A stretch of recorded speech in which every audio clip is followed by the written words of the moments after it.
మతిమరుపు రావటం, జ్ఞాపక శక్తి లేకపోవటం, ఇలాంటి సమస్యను రాకుండా కరివేపాకు బాగా ఉపయోగపడుతున్నది. మెదడు కణజాలం దెబ్బతినకుండా, వాటికి ఇన్ఫెక్షన్స్ రాకుండా పోరాడుకోవటానికి ఇందులో ఉండే యాంటీ ఆక్సిడెంట్స్ ఈ రకంగా బ్రెయిన్ సెల్స్ ముసల్తనంలో కూడా చురుగ్గా యాక్టివ్గా పనిచేయటానికి కారణమవుతున్నాయని వాళ్ళు నిరూపించారనమాట.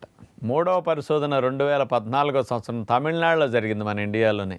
University education and research centre వారు ఈ పరిశోధన చేసి ఏం చెప్పారు అంటే, కరివేపాకులో యాంటీ ఆక్సిడెంట్స్ అనేవి అతి ఎక్కువగా ఉన్నాయి, పుష్కలంగా ఉన్నాయి. అందులో ఉన్న యాంటీ ఆక్సిడెంట్సే అసలు మెడిసినల్ ప్రాపర్టీస్కి, ఆరోగ్యాన్ని సంరక్షించడానికి అద్భుతంగా పనికొస్తున్నాయని నిరూపించారు. అవేమిటంటే యాంటీ ఆక్సిడెంట్స్ లినిలాల్, ఆల్ఫా టర్ఫినిన్, మిర్సిన్, ఆల్ఫా